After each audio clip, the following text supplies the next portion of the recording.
Fala turma, tudo tranquilo? Aqui professor Anderson Marques de Geografia, vamos para a videoaula da semana. Galera, vamos falar nessa semana sobre a geologia e a geomorfologia da Europa. Geologia é a ciência que vai estudar a origem, a composição, tudo que está relacionado com a crosta terrestre. A geomorfologia estuda a forma dessa superfície, a forma com que o relevo se apresenta. Então a geomorfologia estuda o relevo.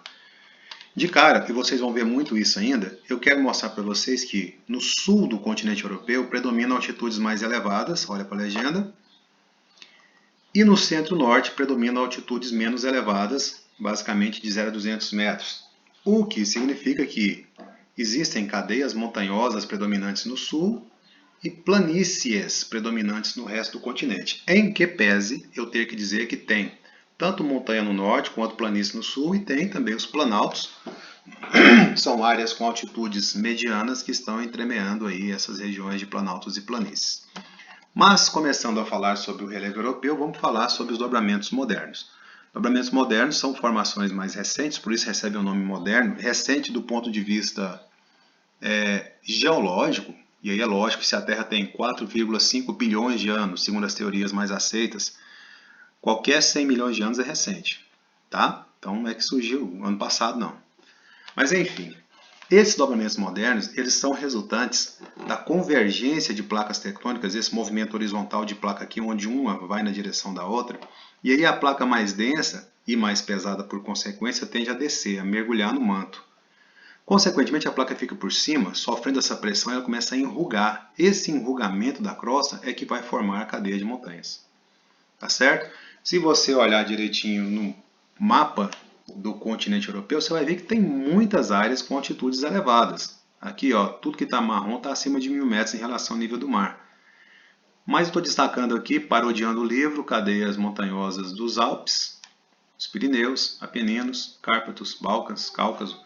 Olha só, Alpes, Apeninos, segue a seta, Cárpatos, Cáucaso e outros Alpes aí espalhados ao longo do mapa, tá certo? Enfim, nos lugares de cadeias montanhosas, de dobramentos modernos, onde predomina essa paisagem, vai ter uma relativa importância para o turismo, sobretudo para o alpinismo, o esqui. E aí também, nessas geleiras aí, o derretimento parcial delas pode provocar o surgimento de importantes rios que abastecem os países europeus. Show? Tem lugares de altitudes intermediárias que vão se apresentar basicamente como planaltos. E aí a estrutura geológica que está embasando isso é chamada de maciço antigo. Maciço antigo, galera, são formações de rochas cristalinas que apresentam, de um modo geral, relevos mais desgastados pela erosão. O relevo geralmente é acidentado, como vocês estão vendo aí, não é planinho, mas não é tão montanhoso quanto nas áreas de cordilheiras. Os maciços antigos também são chamados de escudos cristalinos. São áreas onde pode ser encontrado com mais facilidade podem ser os chamados minerais metálicos. Ferro, bauxita, manganês, etc. Os principais maciços antigos europeus são os Montes Urais, aqui. Os Alpes escandinavos, aqui, segue a setinha. A Meseta espanhola, aqui. E o maciço central francês aqui, embora a gente vê outros pontinhos vermelhos espalhados por aí. Geralmente, rio de maciço antigo, pela velocidade que o rio desce aí, ele vai ser ideal para a composição de usinas hidrelétricas.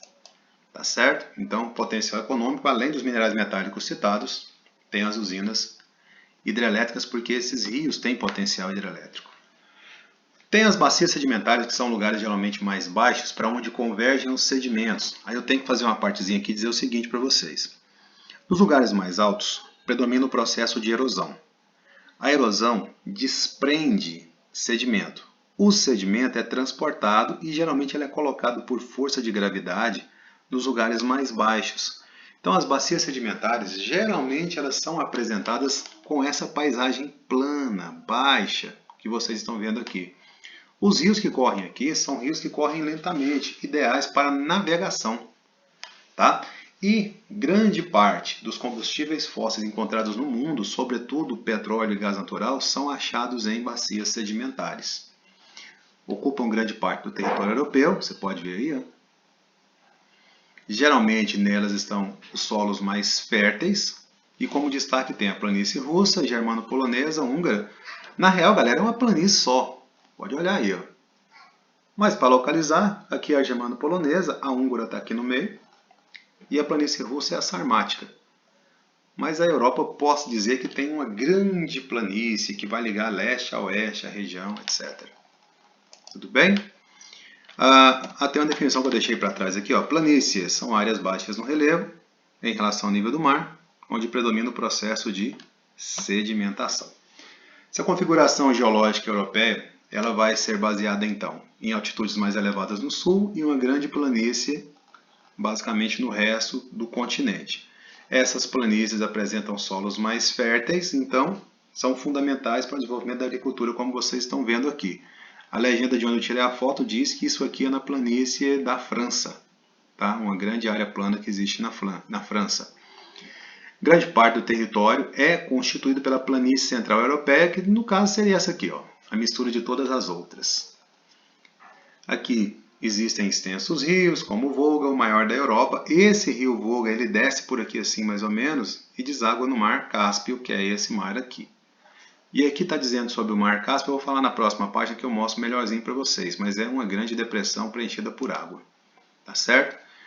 Conceito de cadeias montanhosas. Para a geologia, montanhas são formações recentes do relevo. Quando essas montanhas estão agrupadas e em áreas extensas, essas montanhas formam o que nós chamamos de cadeia de montanhas. Então nós temos aqui, por exemplo, ó, uma cadeia de montanha, tem montanha lá, tem lá, tal, aqui mais perto. Aqui eu vejo uma cadeia de montanhas com um foco mais distante, né? Uma área na frente aqui em primeiro plano, mas estão lá as montanhas. E aqui são alguns exemplos de paisagens montanhosas presentes então na Europa, Alpes suíços, Alpes franceses, Alpes escandinavos e assim por diante. Tá certo? Continuando então, eu falei para vocês que aqui eu falaria do Mar Cáspio. Deixa eu explicar para vocês, explicando o que é uma depressão. Foca aqui, ó. Depressões são áreas com altitudes inferiores às áreas próximas, onde predomina o processo de erosão. Acontece o seguinte, galera, esse aqui é um fundo que acaba sendo preenchido por água. A altitude média do Mar Cáspio vai atingir ali 28 metros negativos em relação ao nível do mar. E as geleiras em volta, enfim, movimentos tectônicos isolou o Mar Cáspio do contato com o Mar Mediterrâneo, segundo algumas teorias. O fato é que é um grande lago, mas tem água salgada, que está isolado no continente europeu, no sul do continente europeu, na verdade no sudeste. E aí esse é o Mar Cáspio, uma das áreas onde provavelmente mais se encontrará petróleo quando o petróleo ficar mais escasso no Golfo Pérsico. Por isso existe uma grande tensão geopolítica aqui, muitos países disputando o acesso a essa área. Quando você vê um mar isolado dentro do continente e vê essas manchinhas assim na imagem de satélite, isso aqui é rio, tá?